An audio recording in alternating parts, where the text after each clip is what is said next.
I think education carries with it the duty of future generations. So all of us in education, in every kind of school, should have civic duty and public benefit as a central element of the educational mission of our schools, because in schools we are supporting the development of responsible young people who are going to lead tomorrow's world. Welcome to the Independent School Podcast. Thinking and acting strategically is the key to both securing the future of your school and helping to build a more equal and just world. My name's Juliette Corbett. I'm a consultant, speaker and facilitator specialising in helping independent schools. In this podcast, I translate tried and tested strategy and fundraising techniques into a language that works for schools. So if you're a senior leader in a private school and you want your daily work to feel less exhausting and more strategic, and if you want once more to feel the joy of making the world a better place through education, then you're in the right place. Welcome, and let's get started on this week's episode. So welcome to this week's episode, and I'm delighted to be joined by Julie Robinson, the CEO of the Independent Schools Council, or ISC.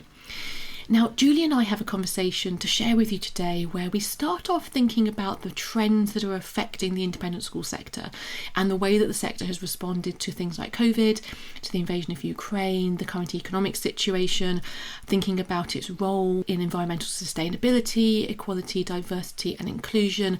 Now, these are areas that are going to be very familiar to you as leaders within independent schools. But what Julie and I then go on to talk about is how each of these issues interacts with the world of government, policy making, and also national and local media. And Julie's role as CEO of the ISC enables her to have a perspective which is very much knowledgeable and passionate and rooted within the independent school sector, but also having constant interaction with government and with the national media, giving her a perspective that we are really grateful to have on the podcast today. We also talk about the important growth around bursaries and school partnerships. And I think in particular, it was interesting to hear about the fact that this is part of government's agenda, is to increase, especially around partnerships work, to increase the numbers and depth of those partnerships. But it's also something that's rooted deeply within the independent school sector as something that the sector wants to be doing anyway. Before I embark on sharing that conversation with you, just a little bit of background about Julie. So she began her career as a teacher and was head of 2 independent prep schools, co-educational, both day and boarding. She led the education and training for IAPS, the Independent Association of Prep Schools, for 5 years and was appointed General Secretary of the Independent Schools Council in 2015. As CEO, Julie is responsible for the day-to-day management of the ISC. The ISC's data and analysis informs advocacy for the sector, and Julie's appeared on the national media regularly. Her live appearances include Newsnight, Sky News, the Today programme, BBC and Channel 4 News. The ISC is a coordinating umbrella body, so it provides vital links between the independent education sector and government policy. It brings together a whole host of associations, and I'll leave you to look at their website to see which ones, and acts as a way of the sector coming together to have a single voice when it comes to government policy and the media. In all things, the ISC seeks to support, inform and promote the sector, constantly rebutting the untruths, which are kind of the myths that are out there, and explaining the value of independent education to wider society.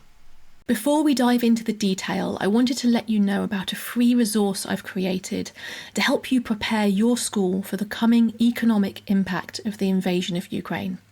It's a checklist of things you need to think about and take action on now, and it's designed to prompt strategic conversations around the issues that actually matter. You can download your free copy at www.consultjuliette.co.uk/checklist. Okay, now let's continue with this week's episode. So without any further ado, let's listen to the conversation that I had with Julie Robinson. So welcome, Julie, to the Independent School Podcast. It's great to have you with us here today. Thank you very much for having me, Juliette. So I'd love to first of all find out about a little bit about your background. So you're in a sector which isn't always easy in the day to day. You're doing a role which puts you kind of front and center of that sector. There must be a reason, a deep kind of passion for education that runs through you as to why you've stayed in the sector for this long and why you have your current role. What is that? Is there a particular moment in your childhood or a sense of passion for education coming through something that you experienced? I think, like most teachers, I'm one of those people who is motivated by wanting to make a positive difference in the world. And I'm interested in the power of communication and relationships. And I like to be amongst other people and to serve. So I absolutely loved teaching. I loved being a head teacher. So I think that's really my passion, to support young people and see other people thrive. Yeah. And do you miss it? Do you miss being in the classroom? Yes, I really miss being able to command the audience of the classroom and to walk into the assembly and everyone have to stand up when I'm ahead. So I miss all the good things. But having been ahead for 11 years, I know the downside as well. So with a selective memory, I really, really miss all the fun positives, the concerts and the celebrations. But there are tough things as well. And looking back over the last few years, there are many times I've said, what a difficult time it is to be a head teacher right now. Yeah, absolutely. And reflecting on that, we've obviously been through the pandemic. We've now got a significant economic shock, the war in Ukraine, really affecting many of us in the way that we're looking at the security of the world around us, and it's so close to home. How is all of this affecting the independent school sector, do you think? What are the things that have been shifting and changing around the sector that you've been noticing? I'm in a really good position to answer that because ISC's role is to support the associations who support the schools. So we take a national role in terms of presenting to the national media and dealing with politicians and policymakers. So yes, most recently, we had lots to do with the crisis teams in the DFE dealing with protocols during COVID. All of these things were brand new. We kept being reminded there's no rule book for this, and we were trying to push really hard for decisions, waiting for Cabinet Office sign-off so that schools would know what was coming next. And that was a really, really tough time. So that affected the day-to-day hugely for schools. And then that same crisis team is now dealing with Ukrainian refugees and placing them. That's really difficult because there's no national network for this, and schools are having to deal with local authorities who are taking in refugee children. And it's really heartwarming to see all the work that independent schools are doing locally in providing places, providing employment sometimes for the adults who have come across with refugee children. And if they can't take on more pupils into school for various reasons, they're providing weekend tuition, and they're fundraising, getting the whole school community involved in those things. But there's also a sustainability theme. There's an equality, diversity and inclusion theme. I think our world is changing at such a pace now. School communities are having to keep up with that as the children move into new areas socially, at the same time as dealing with all the academic pressures and all the personal development pressures. It does seem like a period of change, and I know that generations before us have been through more significant upheavals, but it does feel like with the COVID pandemic, the Ukrainian invasion of Ukraine, as you say, the crisis around climate, the really critically important role of EDI in placing that centrally. These are actually some of these are quite new areas for heads, senior leadership teams to be dealing with, and I don't know, but it feels to me sometimes that there's the wish to be wanting to push forwards on all of these fronts simultaneously, and yet sometimes the amount of time and resources available to do it really well is actually quite limited, isn't it? Yes, I think that this is the world of education. Partly this is why it's so exciting for staff in schools to be dealing with this younger generation. So we all put the children first, don't we? The children are at the center of everything now. And even the way schools are inspected is evolving towards pupil voice and looking at every individual child's experience culturally in a school. So part of what we're doing every day and every interaction in the classroom and pastorally and extracurricularly with pupils, educators are open to hearing what it's like for those children experiencing the world. And one of the very important themes I've seen over recent years is understanding the media, understanding which media feeds they can rely on, looking at sources, starting to exert your own discipline and boundaries in social media, for example. So it's quite easy for people to look at the news and become very downcast and miserable about, there's war, there's a cost of living crisis, there's political upheaval. It's a really tough time to be a child. But on the other hand, we're in a time in history where we've just been through a very extreme situation where we were all suddenly confined to our own homes and we had to learn to operate in a different way.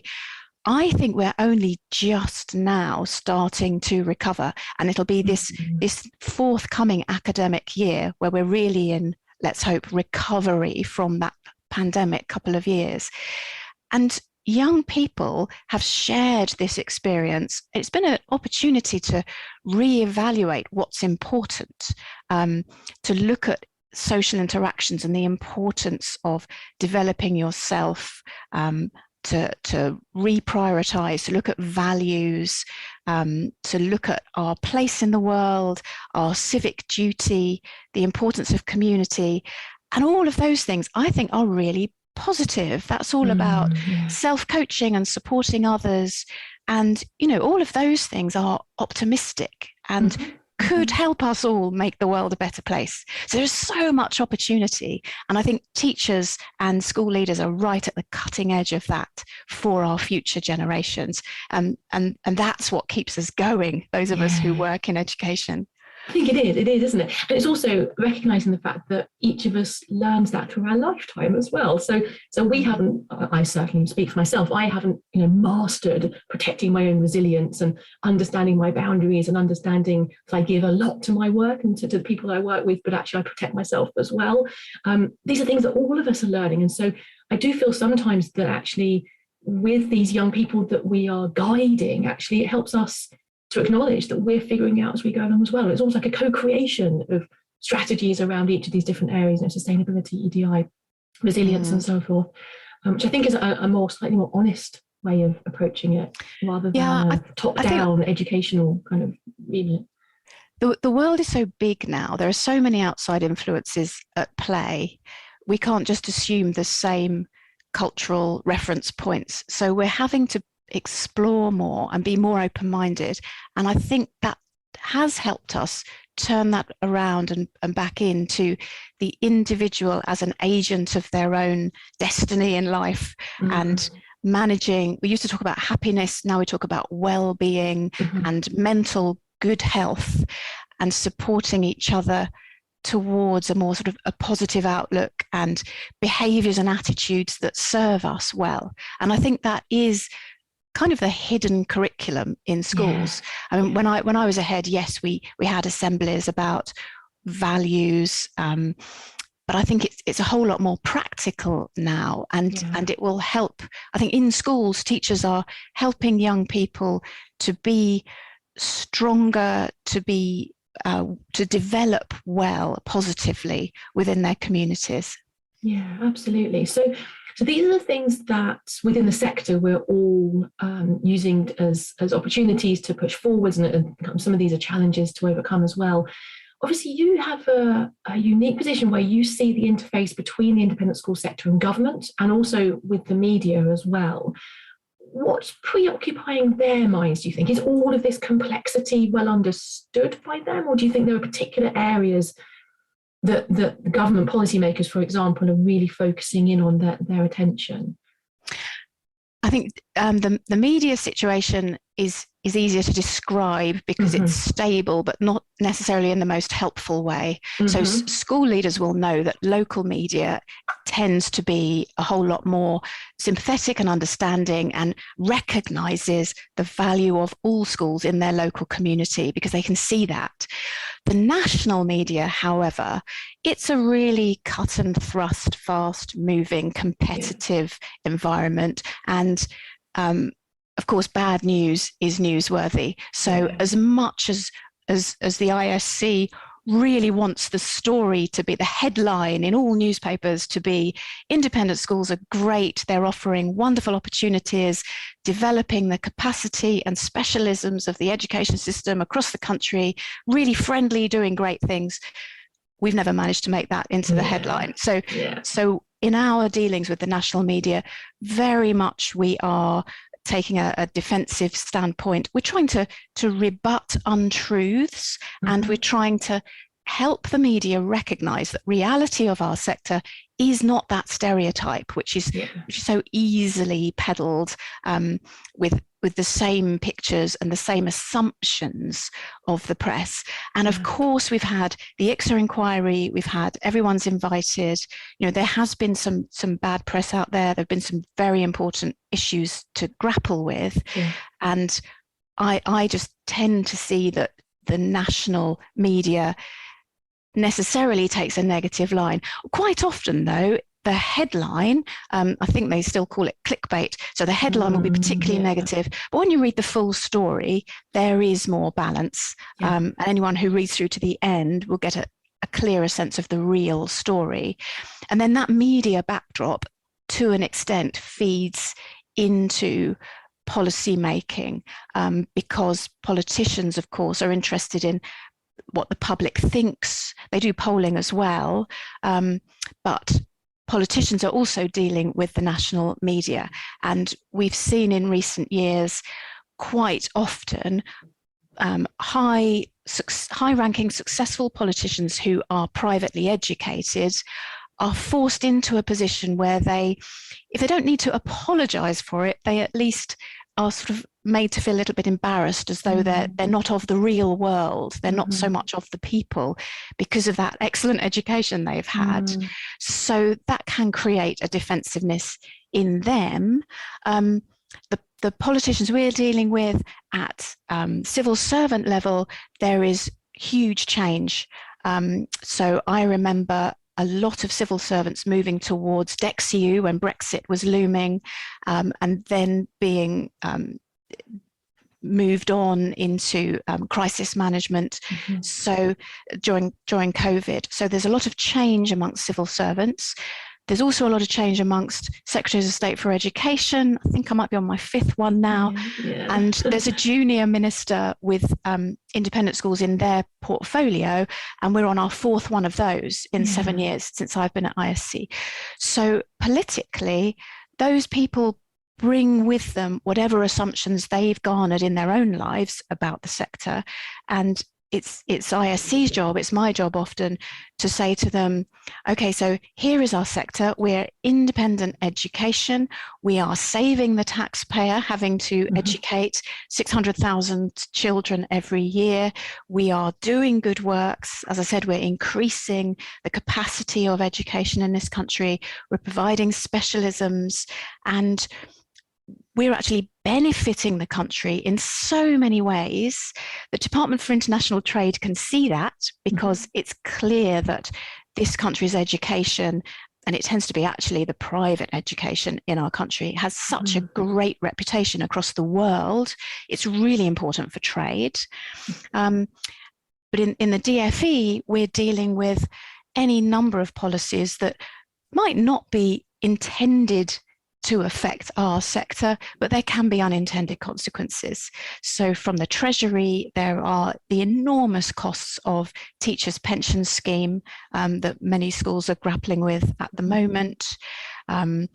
There are, over this summer 22, we're dealing with special educational needs review and concerns about funding of that for the future that could affect our schools very much, particularly those who are dependent on high need funding for their special needs pupils. There are issues about diamond structure schools that we're working through. There are all sorts of different policies. There's a schools bill going through where Labour has put in some amendments about charitable status and removing charitable status, they're saying, for independent schools. So politically, everyone can see the amount of change and upheaval and uncertainty we've had in recent years. Just over these last 2 years, Labour has clarified its position yet again, and we're expecting the next Labour manifesto to include one of its main policies to remove the tax benefits for independent schools through charitable status, and they're saying to impose VAT on school fees, so taxing parents who choose to pay for education. Those are enormous threats to our sector. Yes, absolutely. Yes. And we've been able to create a report that demonstrates, and actually this report has been quoted by Nadeem Zahawi and by Jeff Barton recently, a report that demonstrates if you put VAT on school fees, for example, that will drive so many parents, because it will make it unaffordable for them to move their children into the state sector, that after a few years, it will cost hundreds of millions of pounds a year. So it won't make money. Yeah. But politically, it seems that Labour needs to be able to be making a stand at the moment against our sector. So really, I think what I'm saying about politics is that the independent sector in education is a soft target, a bit of a political football. And we have to be very careful that emerging policies don't threaten our sector, whether that's on purpose or whether it's an unintended consequence of an emerging policy.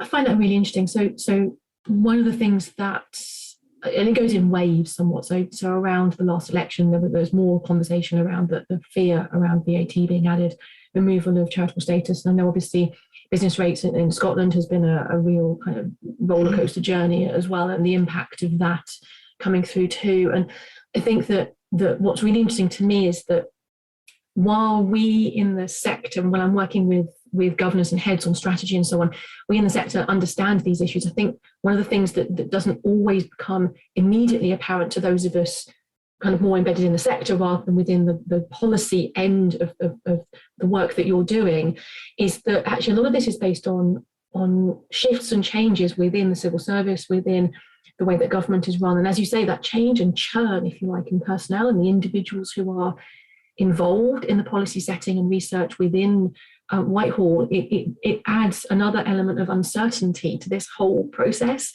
I think it's really interesting your articulation that actually the media is a somewhat more stable, easy to anticipate environment in which to operate, whereas the political environment is not entirely positive by any means, and is also quite uncertain and shifting and changing due to things that aren't always immediately apparent from the outside. You're absolutely right about it coming in waves. If you remember, Theresa May's government very early on wanted to forward its Schools that Work for Everyone programme, which included an expectation of ramping up the public benefit activity of independent schools.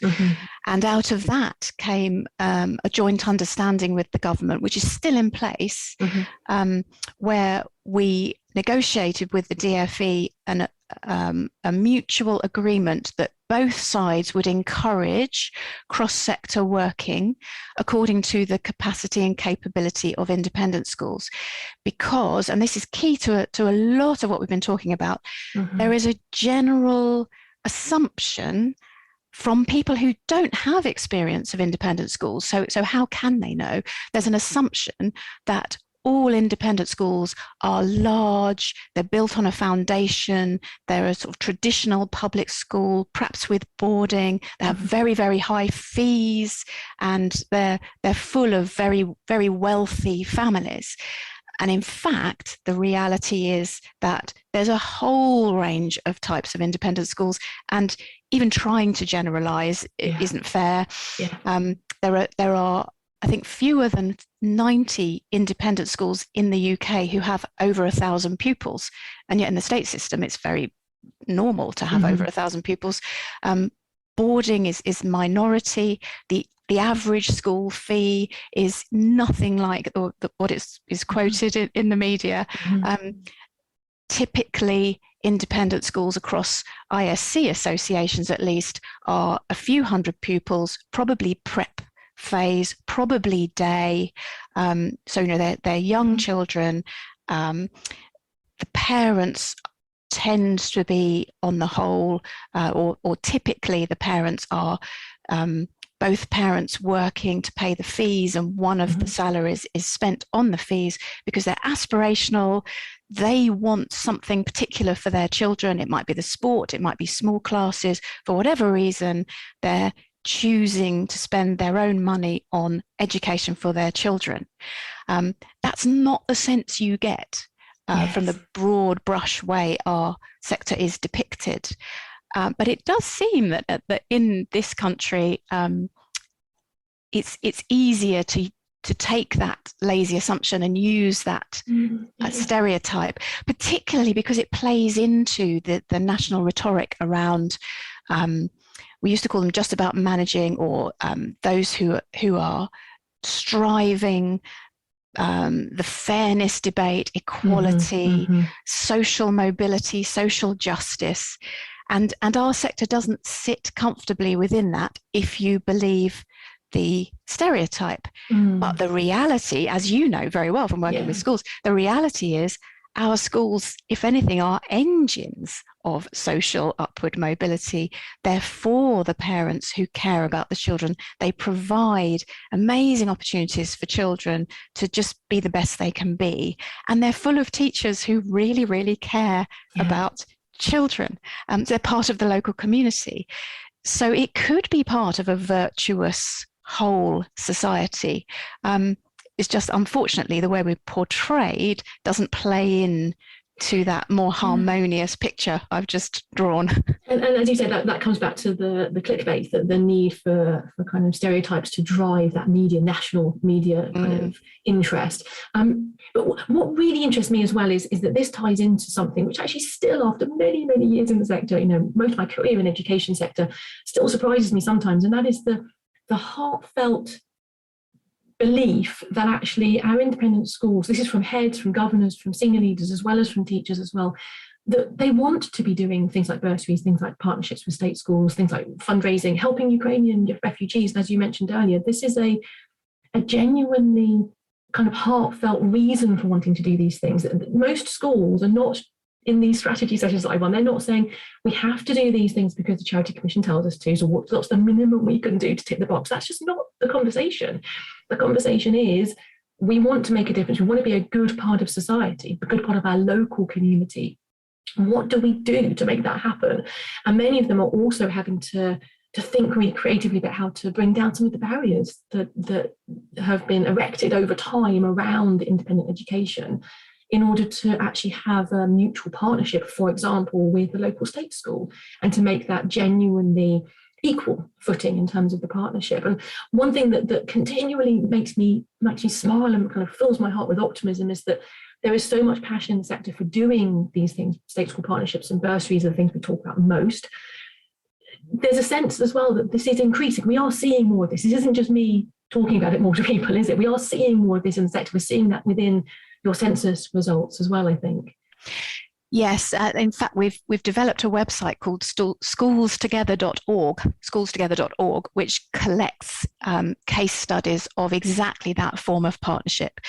Partly because the smaller schools don't really have the capability of raising enormous bursary funds, and bursaries are hugely expensive, and they have to be seen through. You've got a great responsibility to a child from the point they arrive to the point they move on and up after your school. So it's very, very resource heavy, whereas all schools can be involved to some level or another in just generally being part of their community through community work, through links with other schools of all different kinds. And it is part of the education of the children. And you see this in the mission and values of all schools, including independent schools, that we develop a sense of civic duty, and being able to help others and being able to understand the broader world.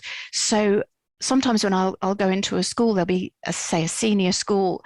One afternoon a week is spent on a whole range of activities that might include looking after community groups, or going into primary schools, or helping with tuition in some way, or managing sports for children who might not have the resource in their current school. Such a broad range of things. And what this is about is helping those pupils understand beyond their normal school experience what the world is like beyond their school, and helping them to feel a sense of being part of a local community, so that in the future they will be responsible citizens and they themselves will make that positive difference in the broader world. Schools want that regardless of whether they happen to be run by a charitable foundation or not. It's part of what schools do anyway. I think it's difficult to get this message out very effectively publicly because the range of activity is so broad.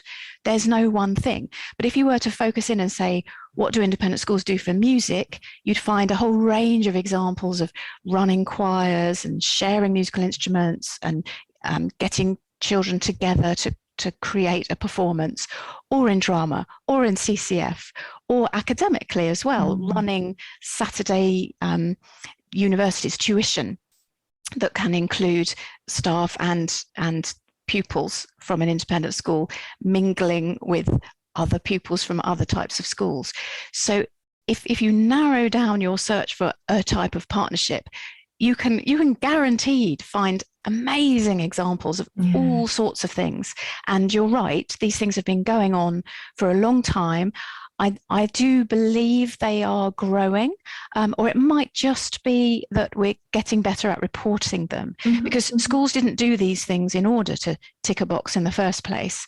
But now there's a sense of being held to account. Perhaps we're more savvy now about ensuring that we use our precious resources in the best possible way.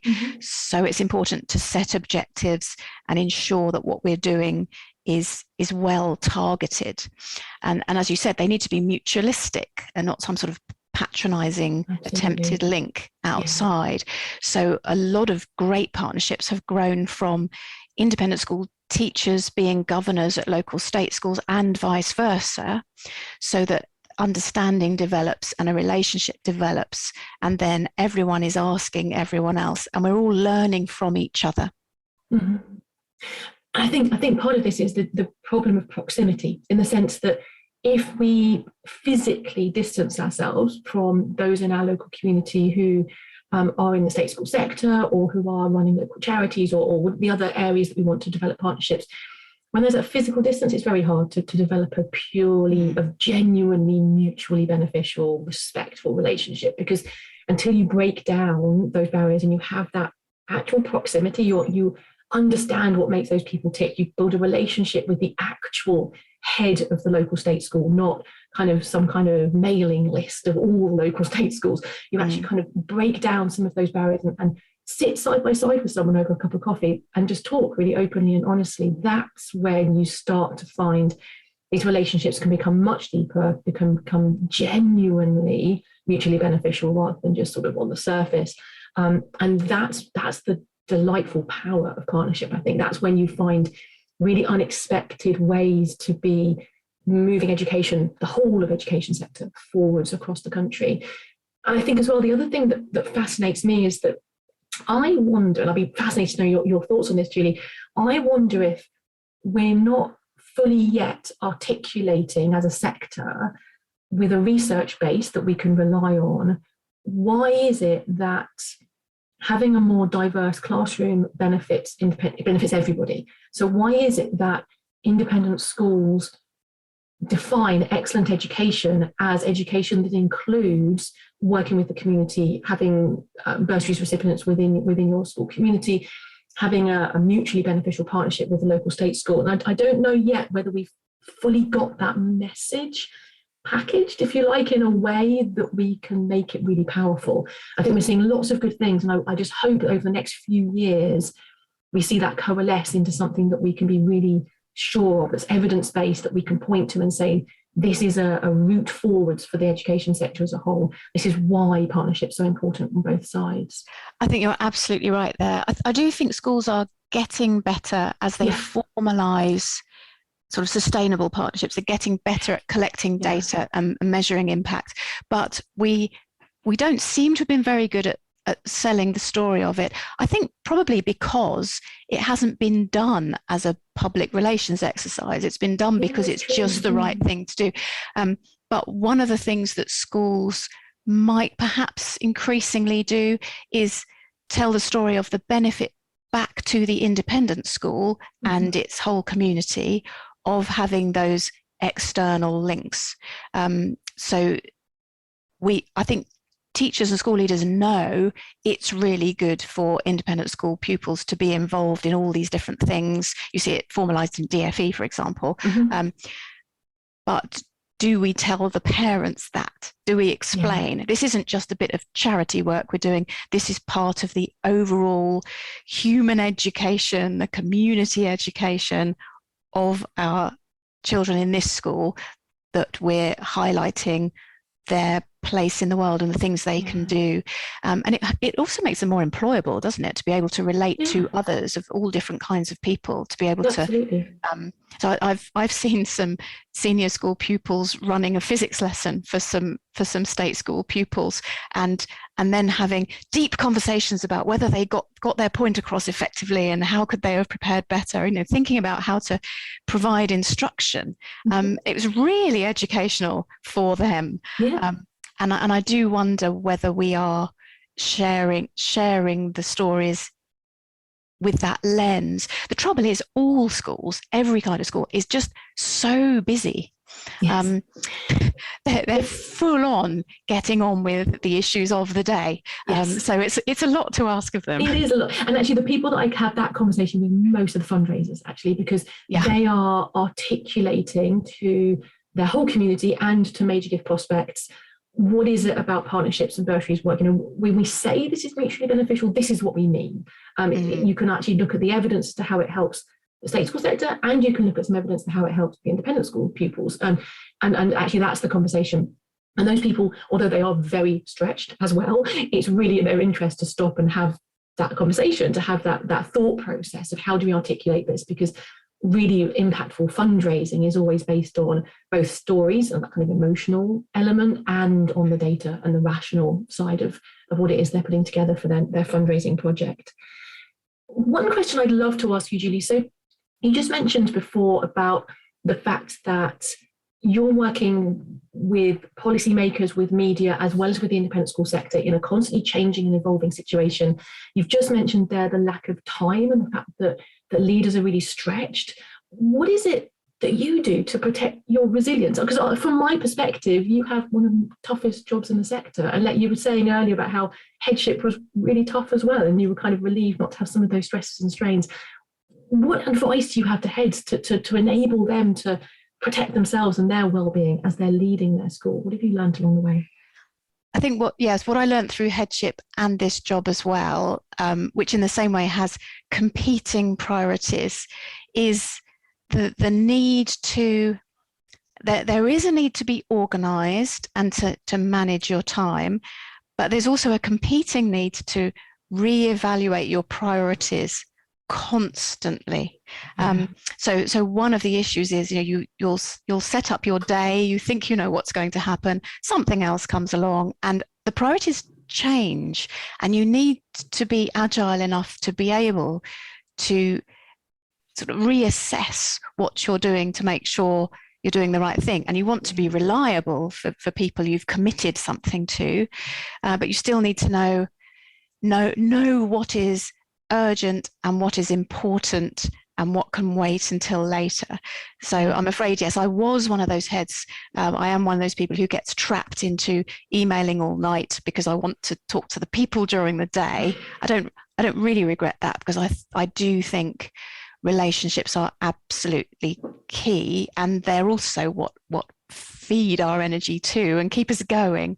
I think it's important to find what you do meaningful, which I think we all do in education, and to attempt to manage your energy. So Yeah. I think what I've probably learned is to sort of back to front, treat myself the way I would treat others. So I would be sympathetic to someone who was very busy. So let's try to show myself the same sympathy and help myself through the day, and take a rest where possible, or just do something you enjoy.